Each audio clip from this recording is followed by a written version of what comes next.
Ang Buhay OFW ay hatid sa inyo ng San Miguel Corporation, Megaworld International, ang property one-stop shop at housing supermarket ng overseas Pinoy. iRemit, global remittances, may ngiti sa bawat padala. Veterans Bank, empowering today's Filipino heroes. Drive It, wall cladding system, as green as it gets. POS Home Global, the green company, eco-friendly steel frames. Environment Solutions, flood barriers, flood protection, flood management. ICCT, a global Pinoy distinction. Fukoidan Slimming, Rejuvenation and Wellness Center. A Fukoidan Capsule, look young, live longer, a gift of health from the sea. A Fukoidan Capsule, a dietary brown seaweed supplement. The Manila Times, Southville International School and Colleges. One less child on the street, one less person without a job, one less family without a house, one less worker stranded overseas, means one more Filipino saved from poverty. Ito po ang pangarap ng Villar Foundation para sa bawat Pilipino. Magandang gabi po sa inyong lahat. Ako po ang inyong ate, Marisa Dalmar, at ito ang Buhay OFW.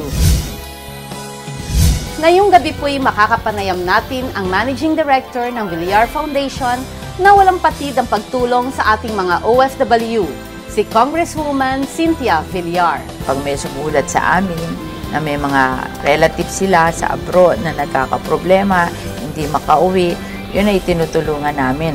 Kinukuha namin yung detalye. Sa OFW in Focus, aalamin natin ang naging karanasan ng dalawang OFW sa Middle East na nasagip sa Sagip OFW ng Villar Foundation. Everyday, natawagan niya ako, andiyan ka ba sa kwarto ng asawa ko? Kasama mo bang matulog ang asawa ko? At sa trabaho abroad, sigurado, sisilipin natin ang bansang Brunei Darussalam. Ang lahat ng yan sa pagbabalik ng Buhay OFW. Kasi meron din niyang cases na kaya nilang tulungan at meron mga cases na hindi. Mag-iRemit, iRemit, may ngiti sa bawat padala. iRemit, iRemit, mag-iRemit. Buhay OFW.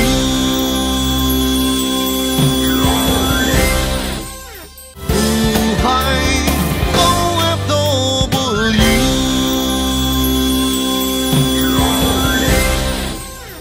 Ang Heroes Helpline ay hatid sa inyo ng San Miguel Corporation, Megaworld International, ang property one-stop shop at housing supermarket ng overseas Pinoy. iRemit, global remittances, may ngiti sa bawat padala.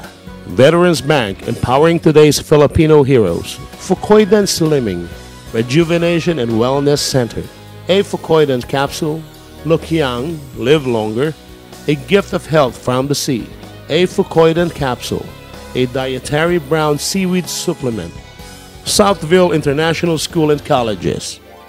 Drive It EIFS Systems, as green as it gets. Drive It EIFS system there, highly efficient, environmental friendly, wall cladding system used on over 350,000 buildings worldwide.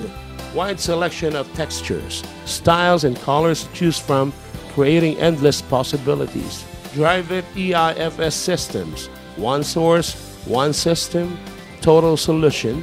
Call today.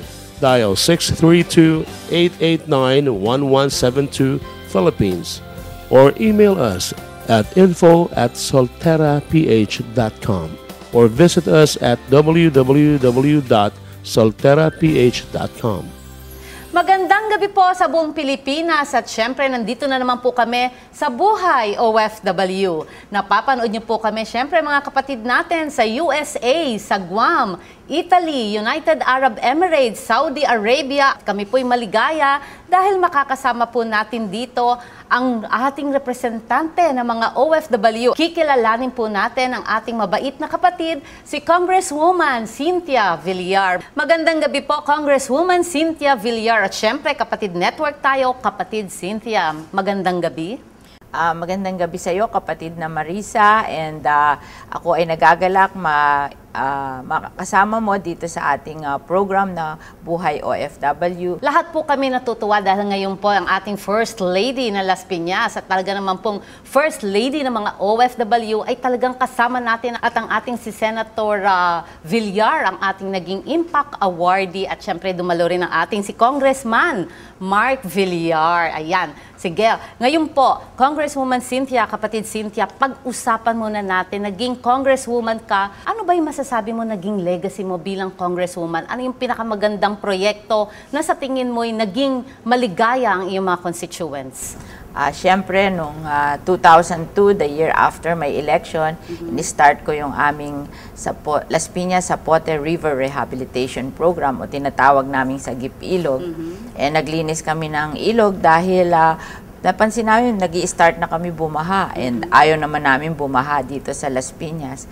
And in the process, syempre, we employed engineering solutions, yung nagde-dredging, nagpa-planting para walang soil erosion, naglalagay ng river strainer, and so forth.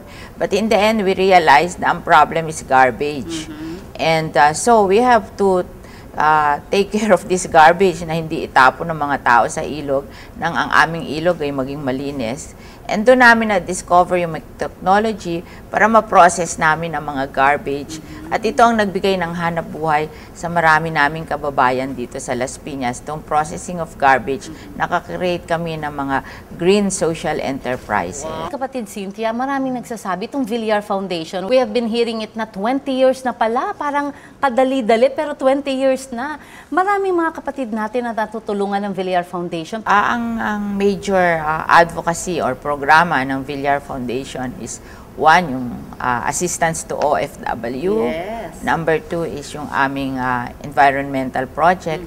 At number 3, yung ang aming establishment of livelihood projects na nakakapagbigay ng hanap buhay sa ating mga kababayan. Yan ang 3 most important program ng Villar Foundation. Ayun, nako, very close to our heart. Pag sinabing yung mga tumutulong sa mga kapatid nating OFW, nagkakaisa tayo dyan, kapatid Cynthia. Siyempre, hindi lamang po yan, kundi sa buong pamilya ng ating buong bansa. Kapatid Cynthia, yung sa mga OFW, ito pong tinutulong natin kailan nagkaroon tayo ng family summit at kayo po ang nag-head dito.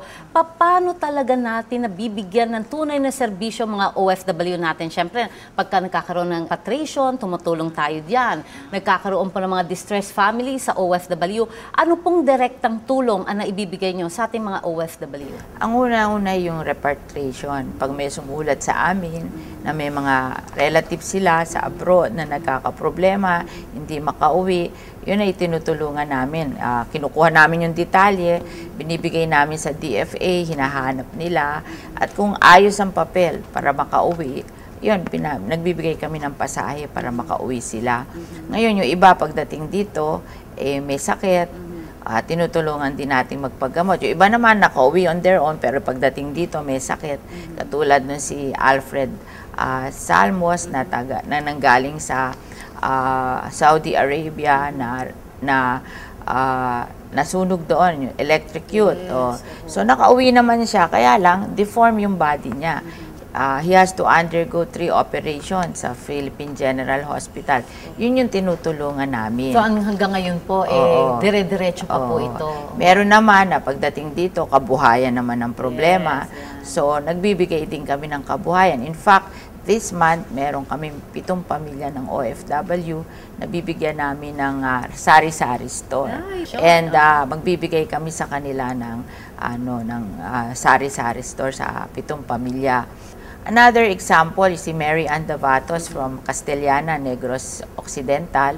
Siya ay namatay isa siyang DH na namatay sa Lebanon dahil nagpe-prayer meeting, bumagsak yung building. And so, tumawag sa amin yung pamilya na natatagalan ng pag-uwi. Naayos naman namin. Natulungan tayo ng DFA at naipauwi natin agad yung body sa kanyang pamilya. Napakahirap. Ngayon, meron din tayo na yung Skills Up program. Yes, with TESDA and the OPLE Center. yan ay naayos natin ng mga courses para sa maraming OFW na gustong na mag-upgrade ng skills. Kasi minsan, kaya hindi makahanap ng trabaho, walang skills. So, yun ang gagawin naman natin. And of course, yung sinasabi mong OFW Summit pag November, tinuturuan natin dyan ng mga pamilya ng OFW na matuto silang magkaroon ng mga maliliit na negosyo. Yun ang ipinipresent natin. May mga booth, yung mga makaka-provide sa kanila ng maliliit na negosyo para ma-interview nila, mag-aral sila. May mga speaker din. Tapos meron ding meron din bangko na nagbibigay ng loan sa OFW. O meron din yung mga direct selling na pwede silang mag-apply na franchise doon or mura lang. Pwede na silang magtinda ng mga produkto nila. Basta entrepreneurship talaga. Kailan magnegosyo kayo, mga OFW families natin, magnegosyo kayo dahil pinapadalang pera sa inyo ng inyong mga kamag-anak na OFW are really hard-earned money. At saka, baka sakali magtagumpay sila doon. Di pag uwi ng mahal nila sa buhay, hindi na kailangan bumalik sa abroad. Hindi na kailangan bumalik. Dito lang sa Pilipinas, marami ng negosyo. Meron ng negosyo. Napakaganda. Paano nakakapasa ang isang tawag o mga concerns or problema na pwedeng tulungan ng ating foundation? Actually, open naman sa lahat. Except pag nakuha namin yung detalye, kung sila naman ay kayang tulungan ng OWA, di okay lang. OWA na yun. Okay. Kung sila ay kayang tulungan ng DFA, okay na rin yun. Ngayon, ang problema, may mga cases na hindi nagfo-fall sa kanilang menu or yung mga pwede nang tulungan. Kasi meron din niyang cases na kaya nilang tulungan at merong mga cases na hindi. So, doon kami pumapasok sa hindi.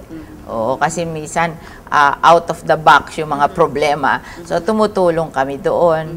And of course, every December, talagang dahil Pasko, talagang may extra pinauuwi tayo. Wow, yun ang maganda. Kasi syempre, para magkaroon naman ng bonding time with the family, magkakasama sila tuwing Pasko, at yun po you make it very much possible na magkasama-sama, magkakapamilya. Pag halimbawa may nakapending na maglapit na magpasko at hindi mapoprocess in time, pumapasok na yung Villar Foundation kasi syempre sa amin mas mabilis. Medyo expedited. Kasi private. Kasi alam mo naman ng gobyerno, maraming proseso. Correct. That's right. So it's very nice to hear na magiging napakaligaya ng mga kapatid natin, pamilyang OFW natin na nakikinig at nanonood sa atin ngayon dahil malalaman nila, teka, may Buhay OFW tayo, may Villar Foundation, may Sagip OFW hotline. Mas madaling makakuha sila ng tulong. Pero kapatid Cynthia, huwag ka munang aalis. Magbabalik po ang Buhay OFW. Gawaan mo ng para na makauwi ka sa Pilipinas. Ayaw namin na makulong kayo, hindi na kayo makabalik sa Dubai po. Mag-I-remit, may ngiti sa bawat padala. I-remit, mag-I-remit. Buhay OFW.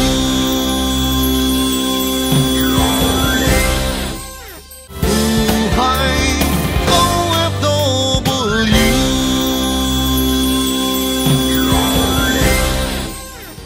Ang OFW in Focus ay hatid sa inyo ng San Miguel Corporation, Mega World International, ang property one-stop shop at housing supermarket ng Overseas Pinoy.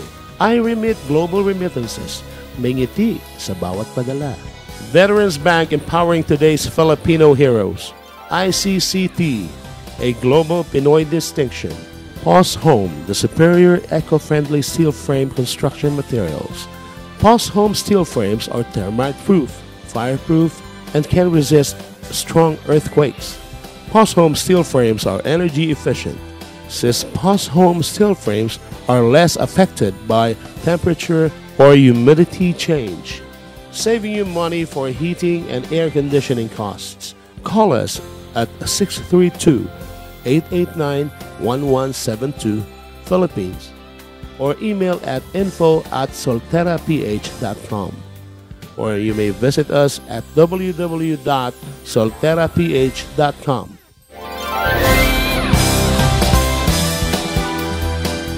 Nagbabalik po ang Buhay OFW. Pinasyalan ng OFW ang dalawa sa natulungan ng Sagip OFW Foundation. Una kaming nagtungo sa Las Piñas para puntahan si Romelyn Daguplo.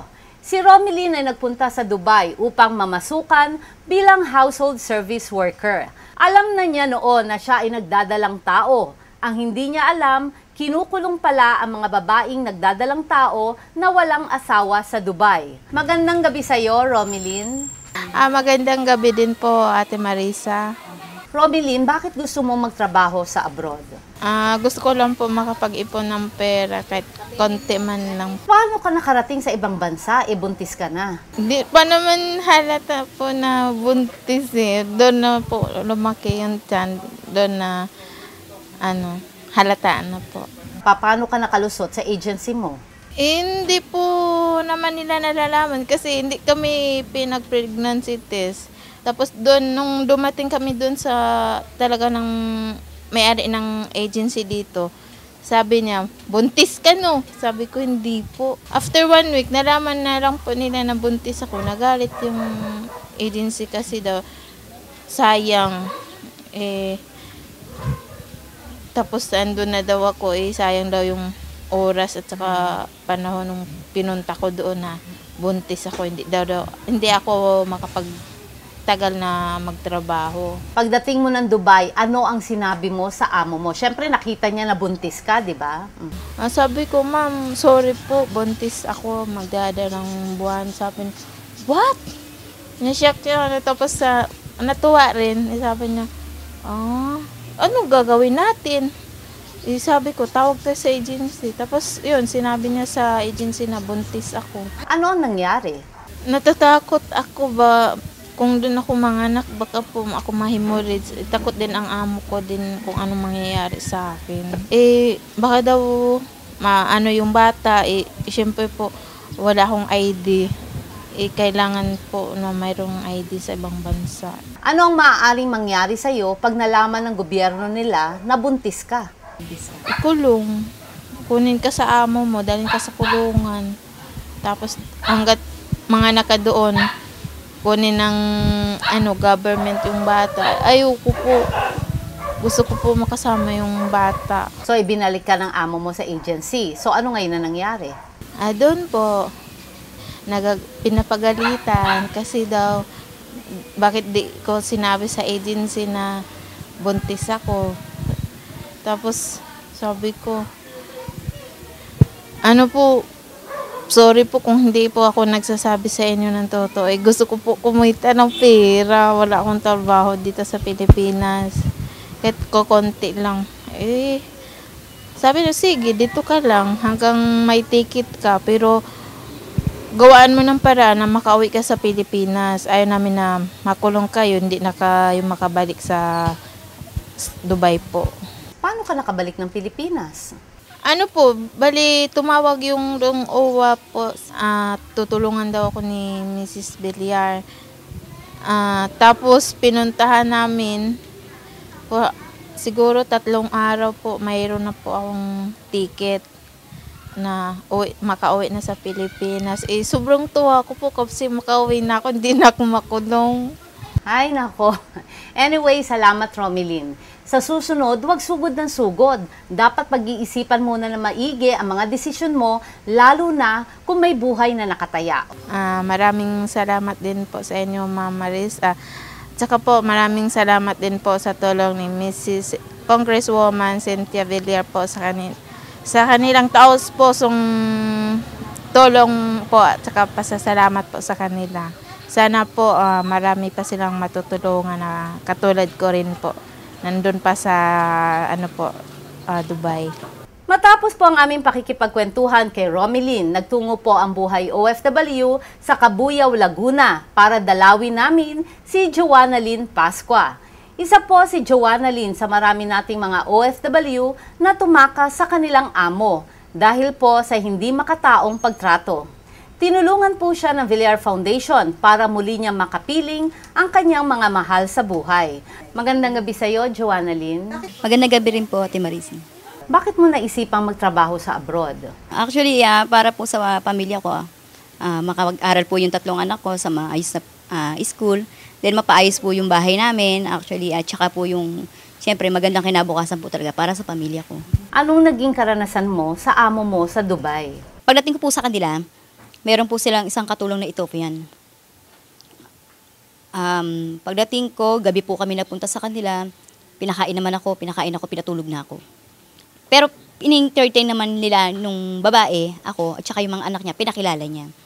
Siya po ay isang Egyptian, yung babae. Siya ay isang police, immigration, at yung lalaki po isang military. Doon po sa pag-stay ko sa kanila, maganda po, maayos. Kaya lang, ang hindi ko lang po nagustuhan sa kanila is minumura lagi yung Ethiopian. Sabi ko, ganito pala ugali nito. Sa isip-isip ko lang po. Pero sa akin naman, as a yaya nung dalawa, hindi naman niya ako minumura, hindi niya ako sinisigaw. Kasi medyo mataas ang tingin nila sa Pinoy kaysa sa Ethiopian.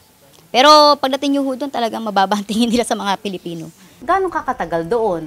Tag 2 months po ako doon. Doon po sa pag 2 months ko sa kanya, 1 month ko nakasama yung Ethiopian. Then after 1 month, 2 months yung Ethiopian, pinaalis niya yung Ethiopian. Hindi niya pinaalis, kinasuhan niya po yung Ethiopian. Anong kaso? Sexual harassment doon sa bata. Sabi ko, kayang-kaya nilang gawin yun kasi pulis siya, at the same time, nasa lugar niya kami. So anong nangyari pag alis ng Ethiopian? Sabi niya sa akin, kaya mo ba na mag-isa ka lang? Yung sweldo na Ethiopian, tsaka yung sweldo mo, ibibigay ko sa'yo monthly. So, siyempre sa akin po, pera po to eh. O sige, kaya ko. Actually, 2 kwarto lang po, pangatlong kwarto lang po yung sa akin. Tapos 2 batang, 5 years old and 7 years old, parehong nag-aaral. Sa umaga, school, after na school nila, pagkapunta nila school, saka po ako nag-aayos ng bahay nila. Hindi naman pala mahirap ang naging trabaho mo sa Dubai. Bakit ka pa nag-run away? Since na nakuha nung lalaki yung passport ko, tsaka visa, lagi raw pong tinititigan nung amo kong lalaki.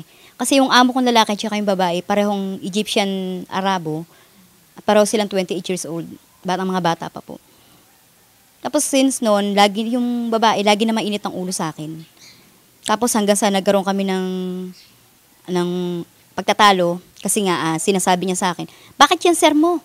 Lagi na tinititigan yung passport mo, tsaka yung visa mo. Lagi niya akong sinisigawan, ganun. Sabi ko, ba, ewan ko sa inyo. Sabi ko, malay ko naman dyan kung hindi ko naman kinakausap yung asawa mo, ganyan. Yung ba talaga ang dahilan kung bakit tinakasan mo ang amo mo? Kaya po kung umalis na grand away ako sa kanya, yun yung time na hinihiya niya ako ng picture na nakahubad. Nung babae. Kasi everyday, natawagan niya ako, andiyan ka ba sa kwarto ng asawa ko? Kasama mo bang matulog ang asawa ko? Ganyan. Siyempre, naiinis ako, naiirita ako. Pag uuwi siya, sinisita ko siya, bakit mo ako sinasabihan lagi ng ganun? Ay, hindi na kita sasabihan ng ganun, ganyan. Tapos, magkatalo kami noon kasi nga raw, baka raw ko ano raw yung ginagawa ng sir ko kasi yung sir ko raw babaero. Sabi ko, hindi naman ako masamang babae sa Pilipinas. Sabi kong ganun sa kanya. Wag mo ko itulad sa mga nakikita mo. Sabi ko sa kanya. Kasi raw ang mga Pilipina raw po doon is hindi po talaga maganda ang image. Karamihan po sa kanila, nasa prostitute. Paano mo naman nasabi yun? Pag nga po sinabi po nakita po kayo, kasi one time po nasa mall po kami, kasama ko yung 2 bata. May nakakita po sa aking Arabo. Ang tanong po sa akin, Kampulus. Pilipina, Kampulus. Anong ibig sabihin nun? Magkano ka? Pilipina, magkano ka? Ako, ha? Sabi ko sa kanya, sabi ko doon sa bata kasama ko, sabi mo nga sa kanya, hindi ako binabayaran. Matino akong tao, ganyan. So nakarating ka sa embassy, paano ka naman nakauwi sa Pilipinas? Sabi ko po doon sa PR ko, bibili po ako ng ticket. Although, kasi nga po may sinweldo po ako 800 dirham. Ang sabi niya, ang ticket is 1,700. Sabi ko, kulang yung pera ko. Tapos meron po ako isang friend na nasa Abu Dhabi, willing siya magbigay sa akin ng pera. Sabi niya, sige, padadalahan kita ng 900 dirham para makauwi ka lang. Tapos yung PRO po ng embassy, inano niya po sa akin na, teka lang, sabi niya, nanghihingi si Sir Villar ng 25 candidate na pwede niyang tulungan. Pipili lang, pero hindi naman kayo lahat. Sabi nga nun. So sabi ko, sige po, sabi ko, wala pong problema. Kasi ang sa akin naman po is, gusto ko rin pong, yung pera ko is maiuwi po sa pamilya ko. So sabi ko, sige po, sabi ko, sa akin po, malaking pasasalamat po yun.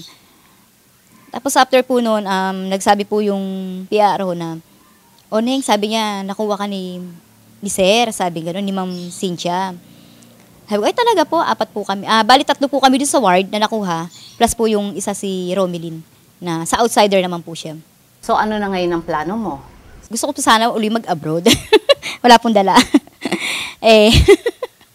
Kaya lang po kasi ang inaano kasi napakahirap din po ng buhay natin sa Pilipinas talaga po.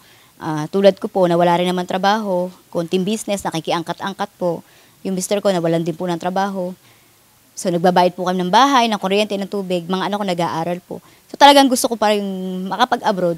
Salamat sa iyo, Joanna Lynn. Maraming salamat po sa Sagip OFW. Saka po kay Ma'am Cynthia. Maraming salamat po, Ma'am. Pati po sa Villar Foundation. Mabuhay po kayo at sana po more power po. At marami pa po kayo matulungan. Marami pong mga Romelyn at Joanna Lynn sa ibang bansa na naghihintay ng tulong para makabalik dito sa Pilipinas. Salamat na lang at may mga organisasyon kagaya po ng Villar Foundation na bukas ang loob sa pagtulong. Magbabalik po ang Buhay OFW. Ang serbisyong OFW ay hatid sa inyo ng Veterans Bank. Ang Veterans Bank ay meron pang isang product na dinevelop na bagay din para sa ating mga OFW. Ito ay isa ring long-term time deposit na ang term ay 5 years. Kaya ko nasabing ito ay bagay na bagay para sa mga OFW kasi karaniwan na sa mga OFW natin pagpunta nila sa ibang bansa para magtrabaho dahil sa gusto nila magpatayo ng bahay, kuminsan gusto nilang bumili ng kotse, gusto nilang bumili ng lupa. So ito masasabi ko na kung meron silang tinatarget o meron silang gustong bilhin na bagay o meron silang dream na gustong makuha at the end of 5 years, sabihin lang nila kung magkano ang halagang kailangan nila after 5 years at sasabihin namin sa kanila kung magkano ang dapat nilang ilagay sa deposit sa araw na ito. Kung halimbawa gusto nila magkaroon ng 2 milyon after 5 years, sasabihin namin kung magkano ang kailangan niyang i-deposit ngayon para sa ganon at the end of 5 years, yung kanyang dream na magkaroon ng 2 milyon o 3 milyon o 5 milyon after 5 years, makuha niya at makamit niya. Ang serbisyong OFW ay inihatid sa inyo ng Veterans Bank. More repatriation, more health assistance, more livelihood assistance. Buhay OFW.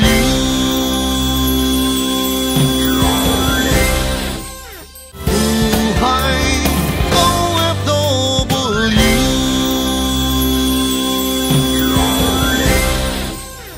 Ang Heroes Helpline ay hatid sa inyo ng San Miguel Corporation, Mega World International, ang property one-stop shop at housing supermarket ng Overseas Pinoy. I-Remit, Global Remittances, may ngiti sa bawat padala. Veterans Bank, empowering today's Filipino heroes. The Manila Times, ICCT, a Global Pinoy distinction. A Fucoidan capsule, look young, live longer, a gift of health from the sea. A Fucoidan capsule, a dietary brown seaweed supplement. Environment Solutions flood barriers, flood protection and flood management. Environment Solutions specialized in preventing and mitigating floods from creating devastations to critical infrastructure. We offer a standalone system that can be deployed almost anywhere and being independent from the source or cause of flooding. Call us at 632-889-1172 Philippines or email at info@solteraph.com or visit us at www.solteraph.com. Nagbabalik po ang Buhay OFW at syempre kasama pa rin po natin ang nag-iisang Congresswoman ng 1st District ng Las Piñas for 3rd terms, Congresswoman Cynthia Villar. Magandang gabi po ulit, kapatid Cynthia. Magandang gabi rin, kapatid Marisa, and ako ay nagagalak talagang kasama ka sa programa mong Buhay OFW. Nako, it's our pleasure. Kapatid Cynthia, ano po ba talaga itong lakbayani? Alam mo, marami kaming pinablish na book sa Villar Foundation na about yung mga nag-succeed na mga entrepreneur kasi one of our advocacy nga is to encourage people to build small businesses for themselves. And so, pinablish namin yung mga winners namin, yung mga outstanding entrepreneurs, and then yung mga babaeng entrepreneur. But naisip namin na magawa rin kami na istorya kasi one of our advocacy is OFW assistance. Na mga istorya naman ng mga different lives of OFW. Ngayon, kapatid Cynthia, meron po ba kayong mga proyekto pa na iniisip bago po talagang tunay na talagang sabihin nating nagawa ko na ang gusto kong pinapangarap ko para sa mga kababayan ko? Siyempre, mas gusto namin makatulong kami sa more people. More repatriation, more health assistance, more livelihood assistance. At yung OFW Summit namin, gusto sana namin na in the future, hindi lang sa Metro Manila. Yan. Kasi sa Metro Manila namin ginagawa. And alam namin na sa mga probinsya like Visayas, Mindanao, they cannot go to Metro Manila. Napakalayo. So, pinapangarap namin na kahit in a small way, makarating kami sa Visayas at sa Mindanao. Naku, napakaganda niyan, kapatid Cynthia. Yan po ang hinihintay ng mga kababayan natin. Meron pa tayong gustong malaman, kapatid Cynthia. Ano ba itong mga pinakamahirap, pinakamabigat na kwento ng OFW na hindi mo makakalimutan na talagang tumatak sa iyo, na natulungan ng Villar Foundation? Like yung isang domestic helper natin na sexually abused sa abroad, nung umuwi siya, parang nasira yung ulo niya. Yun, I think that's the worst kasi parang permanent yung damage sa kanya. Di ba? At ito si Alfred Salmos na nasunog doon. Imagine, can you imagine? Nakita ko on TV. He stayed there for 2 years. Walang ospital, inalagaan lang siya ng 2 Indonesian na natulungan niya when he was working. Natuyo lang as is yung kanyang damage. Oo. And ngayon lang siyang nakauwi, naawa sa kanya yung former employer niya, pinauwi siya. Ngayon lang natin siya natutulungan para magpagamot. For medication. Oo. Hindi, operation. Operation, kasi, 3 times. Yun yung sinasabi mo, 3 deformed times. ang katawan niya. Oo, nakita ko nga sa TV, yun talaga yung mukha niya and then Nakakaawa almost half naman of the talaga. body. Yun yung mga very serious na nakita natin na mga naging problema ng ating OFW. At saka, kapatid Cynthia, ito yung mga damages na hindi lang pang sandalian o lifetime na nakatatak sa mga Permanent. puso at isipan nila, pati ng kanilang mga pamilya. May isa rin kaming pinauwi last time na lumundag, nabalian. So, 9 na buwan siya naka-wheelchair sa Dubai bago siya nakauwi. 9 na buwan na naka-wheelchair bago nakauwi. My goodness.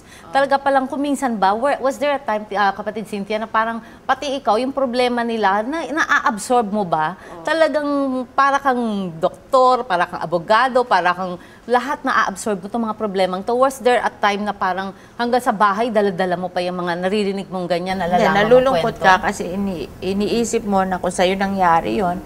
Imagine 2 years ka doon, nasunog ka, nagpapagamot ka sa bahay lang, walang doktor. Medyo mahirap naman yon, di ba?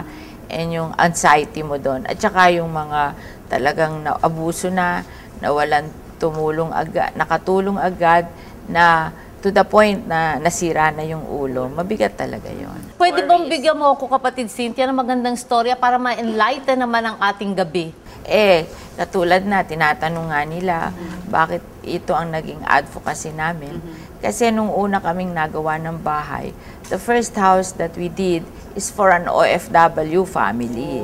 Parang kay Manny, sila yung nagbigay ng break kay Manny para makapunta sa housing. Yes. And yan ang mga good stories kasi lalo na yung katakot-takot namin na bumibili ng bahay from abroad.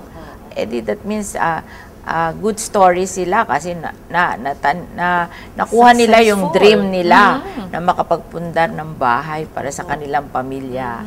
So, those are the good stories. And of course, may konting ito yung mga bad. Pero hindi naman yan siguro Mga less, ilang percent? baka mga 10 lang 10%. At least yung magagandang 90% ng mga storya, yun dapat din nating binabandera. At tama kasi ang ating si Senator Manny Villar, syempre magkakasama kami yan sa National Real Estate Association, wherein I'm now the president. At syempre, lahat po ng support, tulungan natin ang ating mga contractor developer para magbigay ng tamang pabahay sa ating mga OFW. Kasi ito yung mga tipong bahay na kakayanin sa mga pinagpagurang pera ng ating mga kababayan na dapat OFW. mura and maganda. Quality. Ayan. Na talagang kasi pinaghirapan nila ang pera nila eh. Correct. Naku, napakaganda. Kapatid Cynthia, maligayang-maligaya kami sa Buhay OFW at nakasama ka namin. Umpisa pa lamang to. At syempre, sasama ang Buhay OFW program sa ating mga summit, sa ating mga OFW endeavors with Lakbayani. Syempre, bigyan mo kami ng mensahe para sa mga kapatid nating OFW, mga kapatid natin nasa buong Pilipinas at syempre, yung mga nasa ibang bansa. Ako ay binabati ko yung ating mga OFW. Ang akin po lang mensahe dun sa mga papunta pa lang sa abroad na pag kayo may recruiter, be sure na pumunta kayo sa OWA or sa POEA at tingnan nyo kung yung recruiter nyo ay legal para nang sa ganon hindi kayo maloko. And lalo na basta humihingi ng pera sa inyo, dapat mag-iingat kayo. Talagang pumunta kayo sa mga government agencies, POEA, check nyo kung legitimate yung inyong recruiter bago kayo pumasok doon.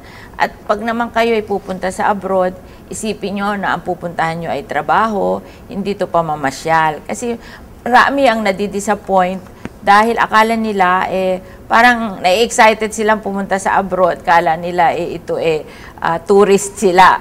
Isipin natin na pupunta tayo doon, magtatrabaho tayo, mahirap yung trabaho natin, ihanda natin ang sarili natin, na mahirap na pagdating doon, hindi tayo parang nagugulat na nahihirapan tayo. Talagang pag pumunta ka doon para magtrabaho, kailangan magtitiis tayo kasi talagang miski naman saan ka magtrabaho, mahirap. Ayan, ako napakaganda. Very well said mula po sa ating Congresswoman Cynthia Villar at syempre kapatid natin sa ating OFW advocacy. Maligaya po kami at sabi nga ng ating kapatid Cynthia, kailangan kung magtatrabaho bukal sa puso, handang magtiis, magtiyaga para sa magandang future ng ating mga mahal sa buhay. Maraming pong salamat. Thank you, kapatid na Marisa, and thank you also sa ating mga listeners na mga OFW. At syempre, maligaya po kami at magkikita po tayong muli. Mga kababayan natin, mga kapatid natin sa buong Pilipinas at sa buong mundo, katatapos lamang po ng pakikipagkwentuhan natin at napakarami nating natutunan sa ating kapatid Congresswoman Cynthia Villar. Hindi lamang po sa Las Piñas sa mga natutulungan, kundi kahit po sa buong Pilipinas at sa mga kapatid nating OFW sa iba't ibang bansa ay pwede po kayong humingi ng tulong at hindi po nila kayo ita-turn down. Magbabalik po ang Buhay OFW. Yung mga hand gesture, yung doing like this, hindi okay sa kanila. Disrespect yun. Mag-I remit, may ngiti sa bawat padala. I remit, mag-I remit. Buhay OFW.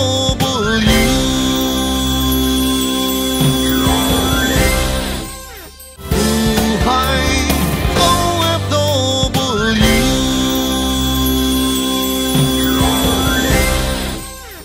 Ang trabaho abroad, sigurado ay hatid sa inyo ng San Miguel Corporation, Mega World International, ang property one-stop shop at housing supermarket ng Overseas Pinoy.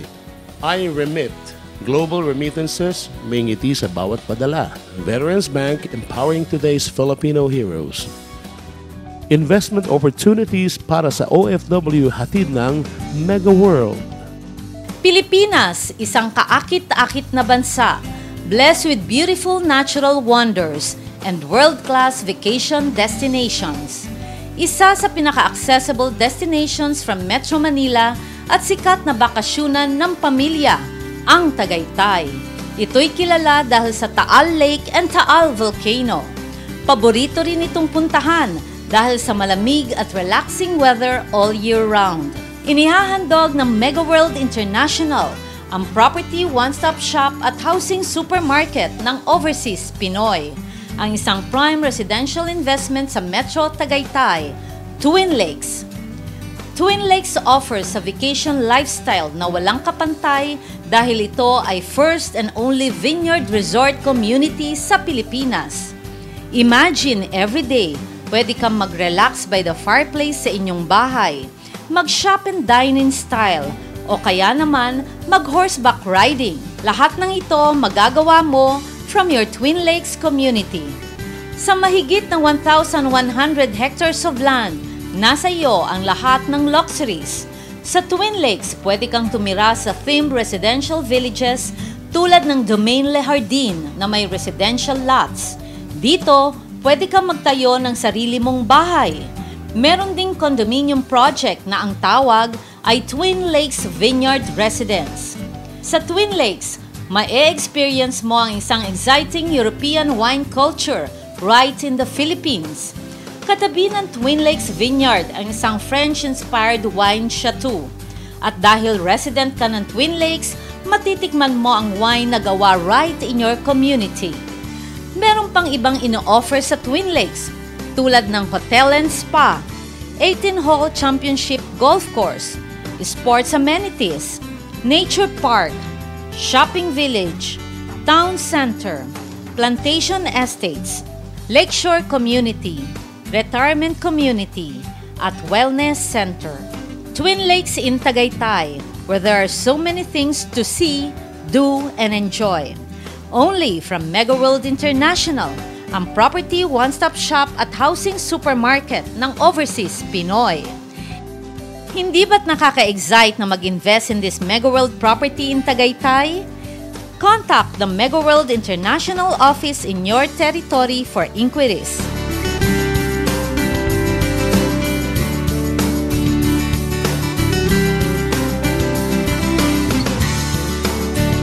Para sa mga OFW na bibisita naman sa Philippines, call the following local numbers. At kung kayo po ay online, visit www.megaworldinternational.com. Unti-unti nang nagiging paboritong destinasyon ng mga OFW ang Brunei dahil bukod sa malapit sa Pilipinas, walang buwis at magaan ang pamumuhay dito kumpara sa ibang bansa.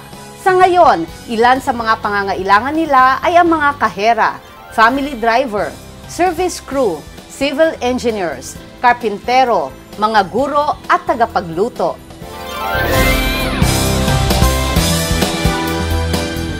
Ang Brunei ang isa sa pinakamaliit na bansa sa Asia, pero isa sa may pinakamalaking ekonomiya.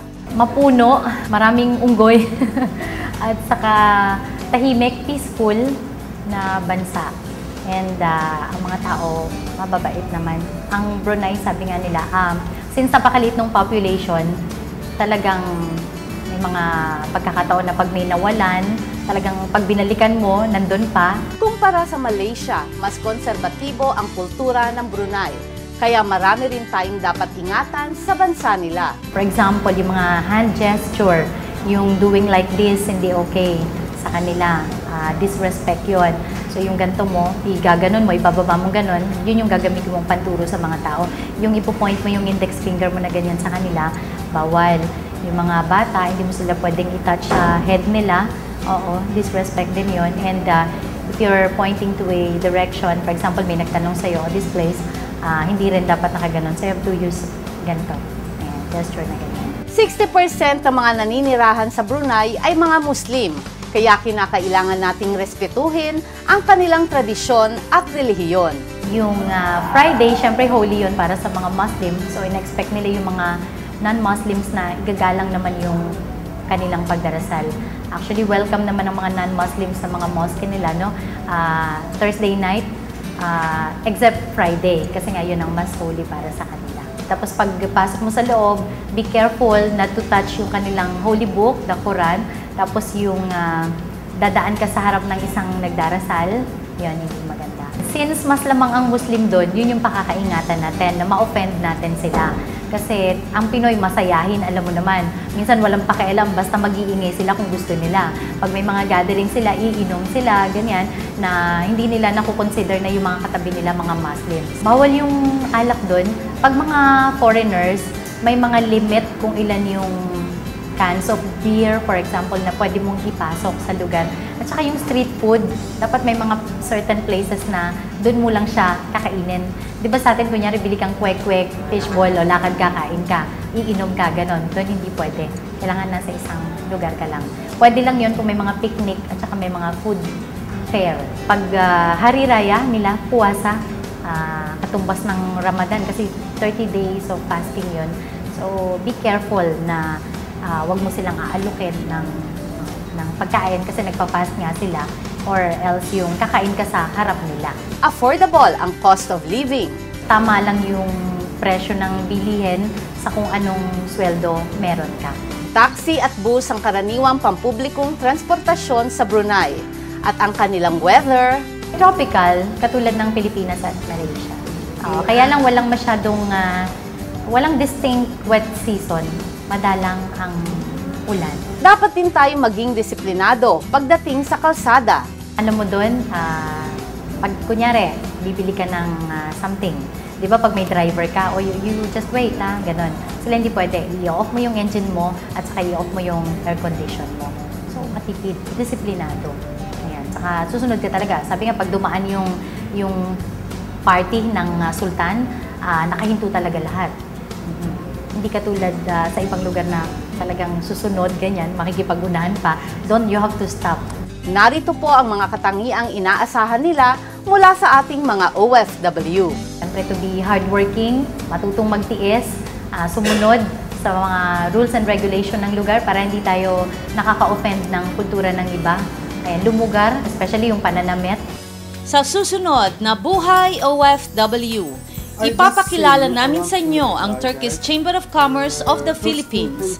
Makinig sa mga pinagdaanan ng ating kapatid na seaman bago niya narating ang kanyang pagiging kapitan. At para sa ating mga nurses na nais magtrabaho abroad, alamin ang mga serbisyong hatid ng NIAC. Ang lahat ng yan sa susunod na Buhay OFW. Ang Buhay OFW po ay patuloy na maghahatid sa inyo ng mga kwento at impormasyon patungkol sa ating mga modern-day heroes. Kung kayo po'y may nais ibahagi sa ating mga kababayan o may nais hingi ng tulong, huwag po magatubiling sumulat o tumawag sa aming tanggapan. Ako po ang inyong kapatid na handang maglingkod, Ate Marisa Dalmar, kakampi, kaibigan at kapatid ng mga manggagawang Pilipino sa buong mundo. Ito ang Buhay OFW. Ang Buhay OFW ay inihatid sa inyo ng San Miguel Corporation, Mega World International, ang property one-stop shop at housing supermarket ng Overseas Pinoy. iRemit, global remittances, may ngiti sa bawat padala. Veterans Bank, empowering today's Filipino heroes. Drive It, wall cladding system, as green as it gets. Post Home Global, the green company, eco-friendly steel frames. Environment Solutions, flood barriers, flood protection, flood management. ICCT, a global Pinoy distinction. Fukoidan Slimming, Rejuvenation and Wellness Center. A Fukoidan Capsule, look young, live longer, a gift of health from the sea. A Fukoidan Capsule, a dietary brown seaweed supplement. The Manila Times, Southville International School and Colleges.